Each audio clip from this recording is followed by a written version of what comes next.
اب فائنلی وہ اسٹیج تھی کہ ہمیں یہ جو گھر ہے اس کو چھوڑ کے نئے گھر میں جانا تھا، اور ایسے ہی ہوا کہ ہم لوگ تقریباً رات کے 12:30-1 بجے تک اس نئے گھر میں پہنچے۔ اب باقی جو فیملی ممبرس تھے، خاص طور پہ نانی کے گھر والے، وہ کیونکہ مسلسل 3-4 دن سے کام کر رہے تھے تو سب کی حالت غیر ہو چکی تھی، سب بہت زیادہ تھکے ہوئے تھے۔ خیر یہ بتاتی ہے کہ باری باری کر کے ایک ایک کر کے سارے کے سارے سو گئے۔ یہ بتاتی ہیں کہ میں مسلسل کوشش کر رہی تھی کہ مجھے نیند آ سکے، لیکن مجھے نیند نہیں آ رہی تھی۔ بہرحال 1 گھنٹے کی کوشش کے بعد مجھے بھی نیند آ گئی، مجھے ایسا لگا کہ میری آنکھ لگ چکی ہے۔ اب یہ بتاتی ہیں کہ تقریباً 2 یا 2:30 بجے کا ٹائم تھا رات کا، میری ایک دم سے آنکھ کھلی اور مجھے ایک عجیب سی فیلنگ آنے لگی، ایک عجیب سا ڈر تھا جو مجھے لگنے لگا۔ ظاہر سی بات ہے، ایک نیا گھر بھی تھا اور نئی جگہ آپ جب بھی آتے ہیں تو وہاں پہ رکنا، رہائش اختیار کرنا، خاص طور پہ سونا بڑا مشکل ہوتا ہے۔ کافی دیر کروٹیں بدلنے کے بعد جب مجھے نیند نہیں آئی تو میں نے سوچا کہ میں ایک بک نکال لیتی ہوں اور اس کو پڑھنا شروع کر دیتی ہوں، اور ایسے ہوا کہ میں نے سامنے سے بک اٹھائی، اس کو پڑھنا شروع کر دیا۔ یہ بتاتی ہیں کہ 10 سے 15 منٹ ہی گزرے تھے کہ ایک دم سے مجھے ایسا لگا کہ یہ جو نیا گھر ہے اس کی گیلری میں کوئی موجود ہے، یا کسی کے چلنے کی آواز آ رہی ہے۔ پہلے تو مجھے لگا کہ شاید میرا وہم ہے، یا ہو سکتا ہے کوئی بلی ہو یا کتا ہو جو گیلری میں آ گیا ہو۔ بہرحال جب میں مسلسل غور کرتی رہی تو مجھے باقاعدہ لگنے لگا جیسے کہ کسی کتے یا بلی کی آواز نہیں ہے، یہ باقاعدہ کسی انسان کے چلنے کی آواز ہے، یا اس کے قدموں کی آواز ہے جو مجھے آ رہی ہے۔ اب یہ بتاتی ہے کہ کافی دیر تک مجھے آوازیں آتی رہیں، یہ باقاعدہ جیسے کوئی موو کر رہا ہے، اور کچھ دیر کے بعد باقاعدہ اس طرح کی آوازیں آنے لگیں کہ اب جیسے کوئی میری طرف بڑھ رہا ہے یا میرے قریب آنا چاہ رہا ہے، کیونکہ جب آپ کے قریب کوئی آتا ہے تو اس کے قدموں کی آواز آہستہ آہستہ کر کے بڑھتی چلی آتی ہے۔ یہ بتاتی ہے کہ ایسے ہی ہوا کہ آہستہ آہستہ وہ آواز بڑھتی چلی گئی، اور اب مجھے محسوس ہونے لگا کہ جہاں پہ میں لیٹی ہوئی ہوں یا جہاں پہ میں سو رہی ہوں اس کمرے کے باہر کوئی موجود ہے۔ اب یہ بتاتی ہے کہ میرے دل کی دھڑکنیں بہت تیز ہو چکی تھی، مجھے ٹھنڈے ٹھنڈے پسینے آ رہے تھے، شدید خوف کا عالم تھا، میری سمجھ نہیں آ رہا تھا کہ میں کیا کروں۔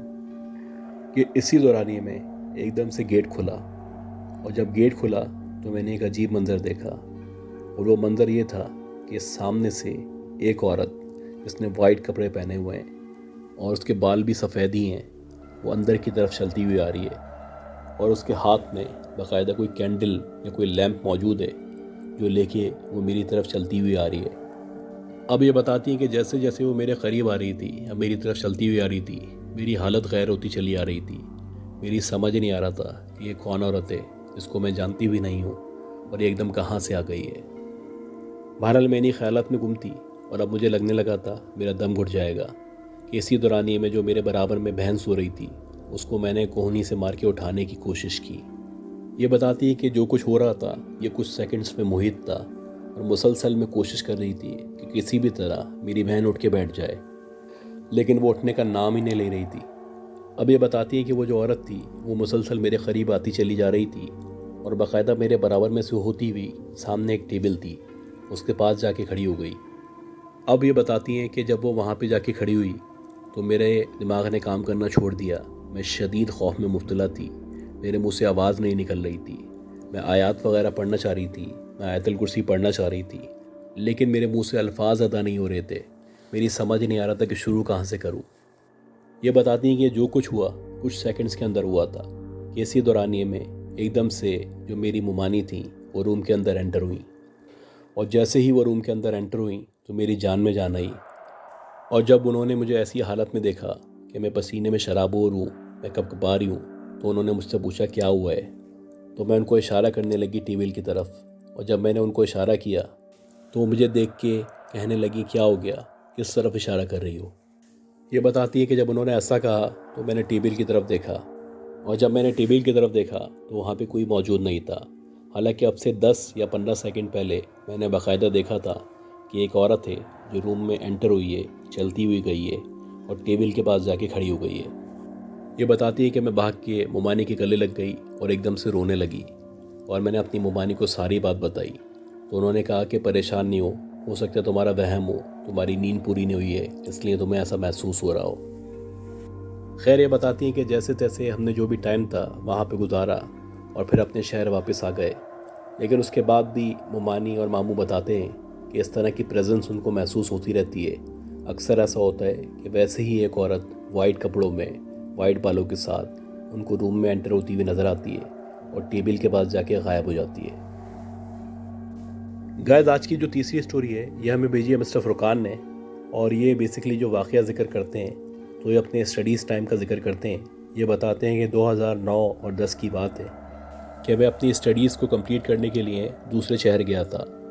اور وہاں پہ کیونکہ ہمارا کوئی جاننے والا موجود نہیں تھا تو لہٰذا میں نے ہاسٹل میں ایڈمیشن لے لیا تھا اور وہیں پہ رہائش اختیار کر لی تھی۔ اب یہ بتاتے ہیں کہ وہاں پہ میں تھا، میرے 2 دوست اور تھے، تو ہم 3 دوستوں کا سرکل تھا۔ اچھا، یہ بتاتے ہیں جو ہم تینوں دوست تھے وہ ہمیشہ ساتھ رہا کرتے تھے، ہماری بڑی اچھی دوستی تھی اور ہماری دوستی کی مثالیں دی آتی تھیں۔ تو یہ بتاتے ہیں کہ جو ہمارا دوست تھا اس کے بھائی کی شادی تھی اور وہ چاہتا تھا کہ ہم لوگ اس کے بھائی کی شادی میں شرکت کریں، اور اس نے بڑا اصرار کیا تھا۔ تو ایسا ہی ہوا کہ اس کے جو بھائی کی شادی تھی ہم لوگوں نے ڈیسائیڈ کیا کہ ہم وہاں پہ جائیں گے۔ حالانکہ جو اس کے بھائی کی شادی تھی وہ ایک گاؤں میں تھی جو اس شہر سے تقریباً 2 گھنٹے کے راستے پہ تھا۔ اب کیونکہ ہمارے پاس بائک موجود تھی تو ہم لوگوں نے سوچا کہ ٹھیک ہے ہم لوگ بائک پہ چلے آئیں گے اور پراپر جو شادی اٹینڈ کرتے ہیں اسی طرح اٹینڈ کریں گے اور شامل ہو جائیں گے۔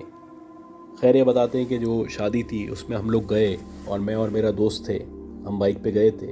تو ہم نے پوری شادی اٹینڈ کی، خوب ہلا گلا کیا، خوب انجوائے کیا، اور اس کے بعد واپسی میں تقریباً رات کے 2 بج گئے۔ اب 2 بجے ہم وہاں سے نکل رہے تھے، ظاہر سی بات ہے 2 گھنٹے کا راستہ تھا، اور یہ بیسیکلی ایک گاؤں تھا۔ اس گاؤں سے نکل کے ہمیں شہر کی طرف آنا تھا۔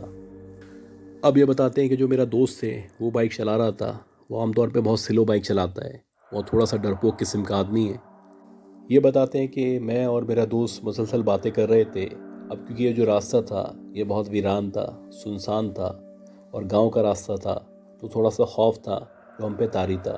بہرحال ہم ایک دوسرے کے سامنے اس خوف کا اظہار نہیں کر رہے تھے کیونکہ ہم دونوں نہیں چاہتے تھے کہ ہم ڈریں۔ بہرحال ایسا ہی ہوا کہ تھوڑی دیر تک ہم لوگ باتیں کرتے رہے،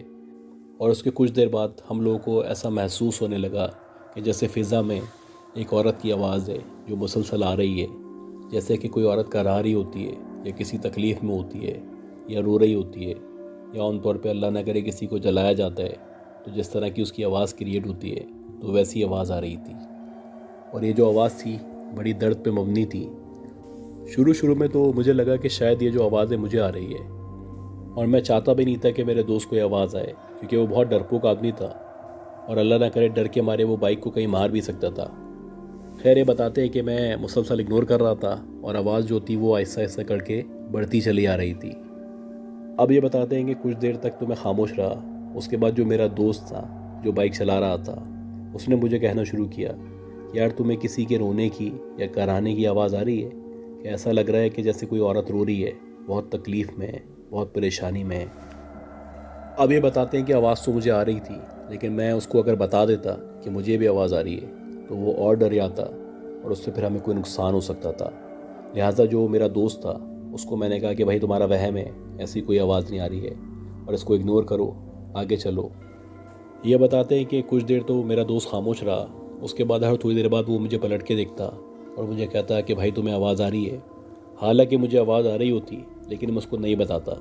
کیونکہ اگر میں اس کو کنفرم کر دیتا تو وہ مزید ڈر جاتا۔ یہ بتاتے ہیں کہ جیسے تیسے کر کے یہ گاؤں ختم ہوا اور شہر کا ایریا شروع ہوا۔ اب یہ بتاتے ہیں کہ جب شہر کا ایریا شروع ہوا تو ہمیں وہ جو آوازیں تھیں وہ آنا بند ہو گئیں۔ جیسے تیسے کر کے ہم لوگ ہاسٹل پہنچے، اور جب ہم ہاسٹل پہنچے تو میرے دوست نے مجھ سے دوبارہ پوچھا کہ تم سچ بتاؤ کہ تمہیں وہاں پہ آوازیں آ رہی تھیں یا نہیں آ رہی تھیں؟ تو میں نے اس کو کہا کہ مجھے آوازیں آ رہی تھیں، اگر میں اس وقت تسلیم کر لیتا تو تم مزید پریشان ہو جاتے۔ اب یہ بتاتے ہیں کہ جیسے تیسے رات گزر گئی۔ اس کے بعد وہ جو دوست تھا جس کے بھائی کی شادی تھی یا جس کی فیملی میں شادی تھی اس سے ہماری ملاقات ہوئی۔ تو ہم نے اس سے پوچھا کہ یار تمہارے گاؤں سے جب ہم نکلے تھے تو پورے راستے ہمیں عجیب سی آوازیں آ رہی تھیں، ایسا لگ رہا تھا جیسے کوئی عورت ہے جو رو رہی ہے، کرا رہی ہے یا تکلیف میں ہے۔ اب یہ بتاتے ہیں کہ جو ان کا دوست تھا اس نے پوری بات سنی تو وہ ہم سے پوچھنے لگا کہ تم کس راستے سے واپس گئے تھے؟ تو ہم نے اس کو بتایا کہ تمہارے گاؤں سے جو سیدھا راستہ نکلتا ہے ہم اس راستے سے گئے تھے۔ اب یہ بتاتے ہیں کہ ہماری یہ بات سننے کے بعد جو ہمارا دوست تھا وہ کہنے لگا کہ اللہ کا شکر ادا کرو کہ تم بچ گئے۔ تو ہم نے اس سے پوچھا کہ ایسی کون سی بات ہے کہ جس کی وجہ سے ہم بچ گئے؟ تو وہ کہنے لگا کہ کہا جاتا ہے کہ جہاں سے تم لوگ گزرے تھے وہاں پہ ایک دفعہ ایک عورت کو جلا دیا گیا تھا، اور جب اس کو جلایا گیا تھا تو اس کے بعد سے وہاں پہ اس طرح کے واقعات پیش آتے ہیں اور کافی سارے لوگوں نے وٹنس کیا ہے کہ وہاں پہ وہ عورت نظر آتی ہے، اور اکثر لوگوں کا کہنا ہے کہ وہ لوگوں کو ڈراتی ہے، نقصان پہنچانے کی کوشش کرتی ہے۔ تو جو ہمارے گاؤں والے ہیں جب بھی وہ اس راستے سے گزرتے ہیں یا آتے جاتے ہیں، پہلے تو وہ کوشش کرتے ہیں کہ رات میں نہ آنا جانا ہو، اور اگر آنا جانا بھی ہوتا ہے تو وہ مسلسل آیت وغیرہ پڑھتے رہتے ہیں تاکہ ان کو کوئی نقصان نہ ہو۔ تو گائز امید کرتا ہوں آپ کو یہ اسٹوریز پسند آئی ہوں گی۔ اگر آپ کو یہ اسٹوریز پسند آئی ہیں تو پلیز میرے چینل کو لائک کریں، سبسکرائب کریں اور شیئر کریں۔ دعا میں رکھیں کہ اللہ ہم سب کو صحت دے، زندگی دے، کامیابی دے۔ اپنا خیال رکھیے گا۔ اللہ حافظ۔